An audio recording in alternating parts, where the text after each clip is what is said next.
The Brothers Karamazov, by Fyodor Dostoevsky, translated by Constance Garnett. Book 12, Chapter 9. The Galloping Troika. The End of the Prosecutor's Speech. Hippolyte Kirillovitch had chosen the historical method of exposition, beloved by all nervous orators, who find in its limitation a check on their own eager rhetoric. At this moment in his speech he went off into a dissertation on Grushenka's first lover, and brought forward several interesting thoughts on this theme.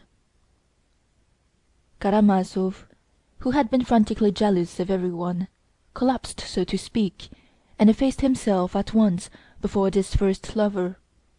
What makes it all the more strange is that he seems to have hardly thought of this formidable rival. But he had looked upon him as a remote danger, and Karamazov always lives in the present. Possibly he regarded him as a fiction, but his wounded heart grasped instantly that the woman had been concealing this new rival and deceiving him, because he was anything but a fiction to her, because he was the one hope of her life. Grasping this instantly, he resigned himself. Gentlemen of the jury, I cannot help dwelling on this unexpected trait in the prisoner's character. He suddenly evinces an irresistible desire for justice, a respect for woman, and a recognition of her right to love. And all this at the very moment when he had stained his hands with his father's blood for her sake. It is true that the blood he had shed was already crying out for vengeance, for, after having ruined his soul and his life in this world, he was forced to ask himself at that same instant what he was, and what he could be now to her, to that being, dearer to him than his own soul, in comparison with that former lover who had returned penitent, with new love, to the woman he had once betrayed, with honorable offers, with the promise of a reformed and happy life. And he, luckless man, what could he give her now? What could he offer her? Karamazov felt all this, knew that all ways were barred to him by his crime, and that he was a criminal under sentence, and not a man with life before him. This thought crushed him, and so he instantly flew to one frantic plan, which to a man of Karamazov's character must have appeared the one inevitable way out of his terrible position. That way out was suicide.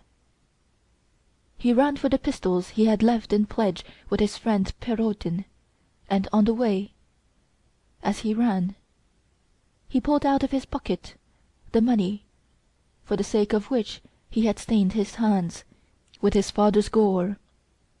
Oh, now he needed the money more than ever. Karamazov would die. Karamazov would shoot himself, and it should be remembered. To be sure, he was a poet, and had burnt the candle at both ends all his life. To her, and there, oh there, I will give a feast to the whole world, such as never was before, that will be remembered and talked of long after. In the midst of shouts of wild merriment, reckless gypsy songs and dances, I shall raise the glass and drink to the woman I adore and her new-found happiness. And then, on the spot, at her feet, I shall dash out my brains before her and punish myself. She will remember Mitya Karamazov sometimes. She will see how Mitya loved her. She will feel for Mitya. Here we see in excess a love of effect, a romantic despair and sentimentality, and the wild recklessness of the Karamazovs. Yes, but there is something else, gentlemen of the jury, something that cries out in the soul, throbs incessantly in the mind, and poisons the heart unto death. That something is conscience, gentlemen of the jury, its judgment, its terrible torments. The pistol will settle everything. The pistol is the only way out. But beyond? I don't know whether Karamazov wondered at that moment what lies beyond. Whether Karamazov could, like Hamlet, wonder what lies beyond. No, gentlemen of the jury. They have their Hamlets, but we still have our Karamazovs. Here Ippolit Kirillovitch drew a minute picture of Mitya's preparations, the scene at Perhotin's, at the shop with the drivers. He quoted numerous words and actions confirmed by witnesses, and the picture made a terrible impression on the audience. The guilt of this harassed and desperate man stood out clear and convincing, when the facts were brought together. What need had he of precaution? 2 or 3 times he almost confessed, hinted at it, all but spoke out. Then followed the evidence given by witnesses. He even cried out to the peasant who drove him, "Do you know, you are driving a murderer!" But it was impossible for him to speak out. He had to get to Mokroe, and there to finish his romance. But what was awaiting the luckless man? Almost from the first minute at Mokroe he saw that his invincible rival was perhaps by no means so invincible, that the toast to their new-found happiness was not desired, and would not be acceptable. But you know the facts, gentlemen of the jury, from the preliminary inquiry. Karamazov's triumph over his rival was complete, and his soul passed into quite a new phase, perhaps the most terrible phase through which his soul has passed or will pass. One may say with certainty, gentlemen of the jury, the prosecutor continued, that outraged nature and the criminal heart bring their own vengeance more completely than any earthly justice. What's more, justice and punishment on earth positively alleviate the punishment of nature, and are, indeed, essential to the soul of the criminal at such moments, and its salvation from despair. For I cannot imagine the horror and moral suffering of Karamazov when he learnt that she loved him, that for his sake she had rejected her first lover, that she was summoning him, Mitya, to a new life, that she was promising him happiness, and when everything was over for him and nothing was possible.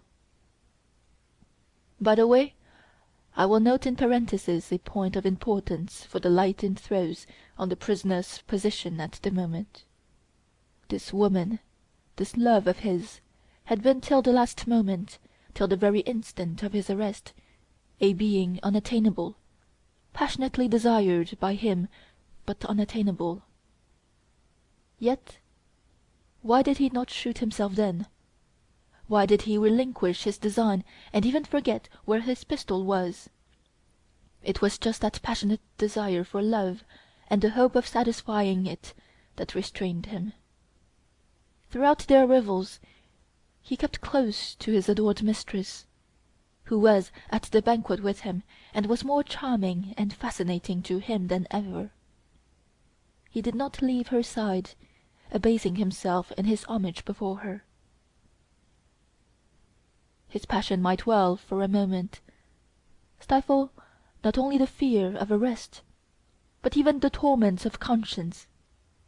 For a moment, oh, only for a moment, I can picture the state of mind of the criminal hopelessly enslaved by these influences. First, the influence of drink, of noise and excitement, of the thud of the dance and the scream of the song, and of her, flushed with wine, singing and dancing and laughing to him. Secondly, the hope in the background that the fatal end might still be far off, that not till next morning, at least, they would come and take him. So he had a few hours, and that's much, very much. In a few hours one can think of many things. I imagine that he felt something like what criminals feel when they are being taken to the scaffold. They have another long, long street to pass down, and at walking pace pass thousands of people. Then there will be a turning into another street, and only at the end of that street the dread place of execution. I fancy that at the beginning of the journey the condemned man sitting on his shameful cot must feel that he has infinite life still before him. The houses recede, the cart moves on. Oh, that's nothing. It's still far to the turning into the second street, and he still looks boldly to right and to left at those thousands of callously curious people with their eyes fixed on him, and he still fancies that he is just such a man as they. But now the turning comes to the next street. Oh, that's nothing, nothing. There's still a whole street before him, and however many houses have been passed, he will still think there are many left. And so, to the very end, to the very scaffold. This, I imagine, is how it was with Karamazov then. They've not had time yet, he must have thought. I may still find some way out. Oh, there's still some time to make some plan of defense, and now, she is so fascinating. His soul was full of confusion and dread, but he managed, however, to put aside half his money and hide it somewhere. I cannot otherwise explain the disappearance of quite half of the 3,000 he had just taken from his father's pillow. He had been in Mokroe more than once before. He had caroused there for 2 days together already. He knew the old big house with all its passage and outbuildings. I imagine that part of the money was hidden in that house not long before the arrest, in some crevice, under some floor, in some corner, under the roof. With what object? I shall be asked. Why, the catastrophe may take place at once, of course. He hadn't yet considered how to meet it. He hadn't the time. His head was throbbing, and his heart was with her. But money was indispensable in any case. With money, a man is always a man. Perhaps such foresight at such a moment may strike you as unnatural, but he assures us himself that a month before, at a critical and exciting moment, he had halved his money and sewn it up in a little bag. And though that was not true, as we shall prove directly, it shows the idea was a familiar one to Karamazov. He had contemplated it. What's more, when he had declared at the inquiry that he had put 1,500 roubles in a bag, which never existed, he may have invented that little bag on the inspiration of the moment, because he had 2 hours before divided his money and hidden half of it at Mokroe till morning, in case of emergency, simply not to have it on himself. Two extremes, gentlemen of the jury. Remember that Karamazov can contemplate two extremes and both at once. We have looked in the house, but we haven't found the money. It may still be there, or it may have disappeared next day and be in the prisoner's hands now. In any case, he was at her side, on his knees before her. She was lying on the bed. He had his hand stretched out to her, and he had so entirely forgotten everything that he did not even hear the men coming to arrest him. He hadn't time to prepare any line of defense in his mind. He was caught unawares and confronted with his judges, the arbiters of his destiny. Gentlemen of the jury, there are moments in the execution of our duties when it is terrible for us to face a man. Terrible on his account too. The moments of contemplating that animal fear, when the criminal sees that all is lost, but still struggles, still means to struggle. the moments when every instinct of self-preservation rises up in him at once, and he looks at you with questioning and suffering eyes, studies you, your face, your thoughts, uncertain on which side you will strike, and his distracted mind frames thousands of plans in an instant, but he is still afraid to speak, afraid of giving himself away. This purgatory of the spirit, this animal thirst for self-preservation, these humiliating moments of the human soul are awful, and sometimes arouse horror and compassion for the criminal, even in the lawyer. And this was what we all witnessed then. At first he was thunderstruck, and in his terror dropped some very compromising phrases. "Blood! I've deserved it!" But he quickly restrained himself. He had not prepared what he was to say, what answer he was to make. He had nothing but a bare denial ready. "I am not guilty of my father's death." That was his fence for the moment, and behind it he hoped to throw up a barricade of some sort. His first compromising exclamation he hastened to explain by declaring that he was responsible for the death of the servant Grigory only. "Of that bloodshed I am guilty. But who has killed my father, gentlemen? Who has killed him? Who can have killed him, if not I? Do you hear? He asked us that, us, who had come to ask him that question. Do you hear that uttered with such premature haste, if not I? The animal cunning, the naivete, the Karamazov impatience of it. I didn't kill him, and you mustn't think I did. I wanted to kill him, gentlemen, I wanted to kill him," he hastens to admit. He was in a hurry, in a terrible hurry. "But still I am not guilty. It is not I murdered him." He concedes to us that he wanted to murder him, as though to say, "You can see for yourselves how truthful I am, so you'll believe all the sooner that I didn't murder him." Oh, in such cases the criminal is often amazingly shallow and credulous.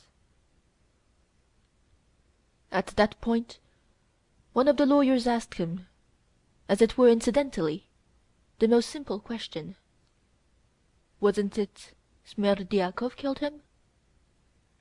Then, as we expected, he was horribly angry at our having anticipated him and caught him unawares, before he had time to pave the way to choose and snatch the moment when it would be most natural to bring in Smerdyakov's name. He rushed at once to the other extreme, as he always does, and began to assure us that Smerdyakov could not have killed him, was not capable of it. But don't believe him. That was only his cunning. He didn't really give up the idea of Smerdyakov. On the contrary, he meant to bring him forward again. For indeed he had no one else to bring forward. But he would do that later, because for the moment that line was spoiled for him. He would bring him forward perhaps next day, or even a few days later, choosing an opportunity to cry out to us, "You know, I was more sceptical about Smerdyakov than you. You remember that yourselves. But now I am convinced. He killed him. He must have done." And for the present he falls back upon a gloomy and irritable denial. Impatience and anger prompted him, however, to the most inept and incredible explanation of how he looked into his father's window, and how respectfully he withdrew. The worst of it was that he was unawares of the position of affairs of the evidence given by Grigory. We proceeded to search him. The search angered but encouraged him, the whole 3,000 had not been found on him, only half of it, and no doubt only at that moment of angry silence the fiction of the little bag first occurred to him. No doubt he was conscious himself of the improbability of the story, and strove painfully to make it sound more likely, to weave it into a romance that would sound plausible. In such cases the first duty, the chief task of the investigating lawyers, is to prevent the criminal being prepared to pounce upon him unexpectedly, so that he may blurt out his cherished ideas in all their simplicity, improbability, and inconsistency. The criminal can only be made to speak by the sudden and apparent incidental communication of some new fact, of some circumstance of great importance in the case, of which he had no previous idea and could not have foreseen. We had such a fact in readiness. That was Grigory's evidence about the open door through which the prisoner had run out. He had completely forgotten about that door, and had not even suspected that Grigory could have seen it.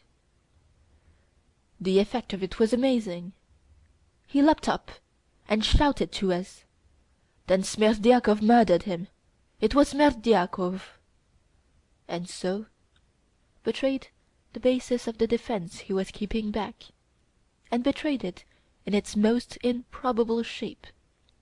For Smerdyakov could only have committed the murder after he had knocked Grigory down and run away. When we told him that Grigory saw the door was open before he fell down, and had heard Smerdyakov behind the screen as he came out of his bedroom, Karamazov was positively crushed. My esteemed and witty colleague, Nikolai Parfenovitch, told me afterwards that he was almost moved to tears at the sight of him. And to improve matters, the prisoner hastened to tell us about the much-talked-of little bag. So be it, you shall hear this romance. Gentlemen of the jury, I have told you already why I consider this romance not only an absurdity, but the most improbable invention that could have been brought forward in the circumstances. If one tried for a bet to invent the most unlikely story, one could hardly find anything more incredible. The worst of such stories is that the triumphant romancers can always be put to confusion, and crushed by the very details in which real life is so rich, and which these unhappy and involuntary story-tellers neglect as insignificant trifles. Oh, they have no thought to spare for such details. Their minds are concentrated on their grand invention as a whole, and fancy anyone daring to pull them up for a trifle. But that's how they are caught. The prisoner was asked the question, "Where did you get the stuff for your little bag, and who made it for you?" "I made it myself." "And where did you get the linen?" The prisoner was positively offended. He thought it almost insulting to ask him such a trivial question, and would you believe it, his resentment was genuine. But they are all like that. I tore it off my shirt. Then we shall find that shirt among your linen tomorrow, with a piece torn off. And only fancy, gentlemen of the jury, if we really had found that torn shirt. And how could we have failed to find it in his chest of drawers or trunk? That would have been a fact, a material fact, in support of his statement. But he was incapable of that reflection. "I don't remember. It may not have been off my shirt. I sewed it up in one of my landlady's caps." "What sort of cap?" "It was an old cotton rag of hers lying about." "And do you remember that clearly?" "No, I don't." And he was angry, very angry. And yet imagine not remembering it! At the most terrible moment of a man's life, for instance when he is being led to execution, he remembers just such trifles. He will forget anything but some green roof that has flashed past him on the road, or a jackdaw on a cross. That he will remember. He concealed the making of that little bag from his household. He must have remembered his humiliating fear that someone might come in and find him needle in hand, how, at the slightest sound, he slipped behind the screen (there is a screen in his lodgings). But, gentlemen of the jury, why do I tell you all this, all these details, trifles?" cried Ippolit Kirillovitch suddenly. "Just because the prisoner still persists in these absurdities to this moment. He has not explained anything since that fatal night 2 months ago. He has not added one actual illuminating fact to his former fantastic statements. All those are trivialities. You must believe it on my honor. Oh, we are glad to believe it. We are eager to believe it, even if only on his word of honor. Are we jackals thirsting for human blood? Show us a single fact in the prisoner's favor, and we shall rejoice. But let it be substantial, real fact, and not a conclusion drawn from the prisoner's expression by his own brother, or that when he beat himself on the breast he must have meant to point to the little bag, in the darkness too. We shall rejoice at the new fact. We shall be the first to repudiate our charge. We shall hasten to repudiate it. But now justice cries out, and we persist. We cannot repudiate anything." Ippolit Kirillovitch passed to his final peroration. He looked as though he was in a fever, and spoke of the blood that cried for vengeance, the blood of the father murdered by his son, with the base motive of robbery. He pointed to the tragic and glaring consistency of the facts. "And whatever you may hear from the talented and celebrated counsel for the defence," Ippolit Kirillovitch could not resist adding, "whatever eloquent and touching appeals may be made to your sensibilities, remember that at this moment you are in a temple of justice. Remember that you are the champions of our justice, the champions of our holy Russia, of her principles, her family, everything that she holds sacred. Yes, you represent Russia here, at this moment, and your verdict will be heard, not in this hall only, but will re-echo throughout the whole of Russia, and all Russia will hear you, as her champions and her judges, and she will be encouraged or disheartened by your verdict. Do not disappoint Russia and her expectations. Our fatal Troika dashes on in her headlong flight, perhaps to destruction, and in all Russia for long past men have stretched out imploring hands and called a halt to its furious reckless course. And if other nations stand aside from that Troika, that may be, not from respect, as the poet would fain believe, but simply from horror, perhaps from disgust. And well it is that they stand aside, but maybe they will cease one day to do so, and will form a firm wall confronting the hurrying apparition, and will check the frenzied rush of our lawlessness, for the sake of their own safety, enlightenment, and civilization. Again we have heard voices of alarm from Europe. They already begin to sound. Do not tempt them. Do not heap up their growing hatred by a sentence justifying the murder of a father by his son." Though Ippolit Kirillovitch was genuinely moved, he wound up his speech with this rhetorical appeal, and the effect produced by him was extraordinary. when he had finished his speech, he went out hurriedly, and, as I have mentioned before, almost fainted in the adjoining room.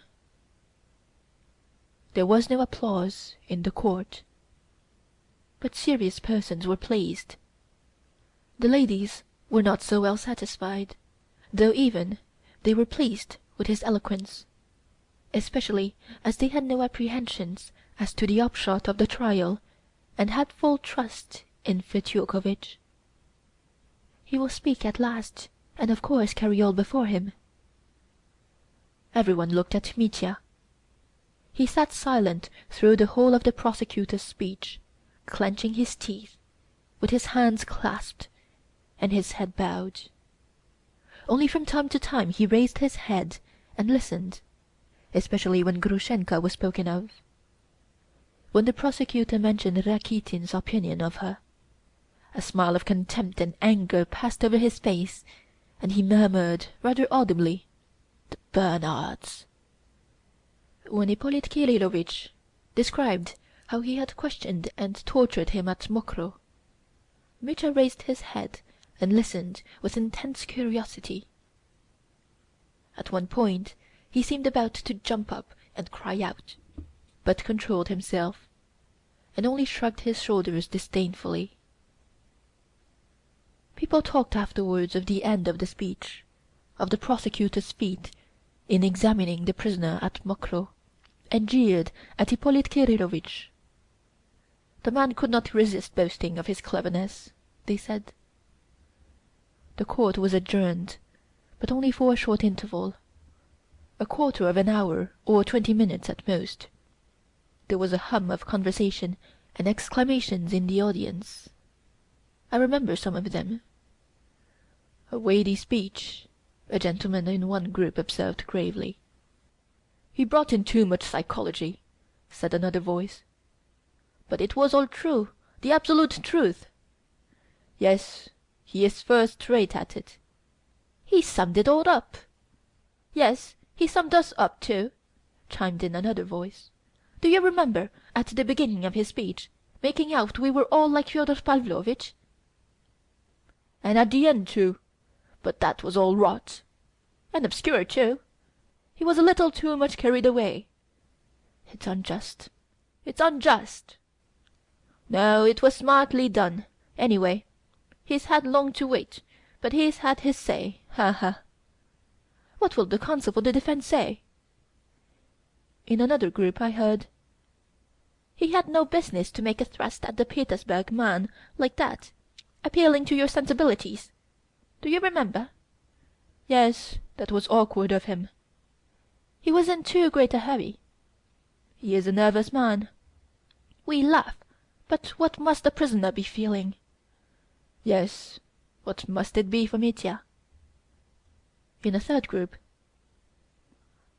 "What lady is that, the fat one, with the lorgnette, sitting at the end?"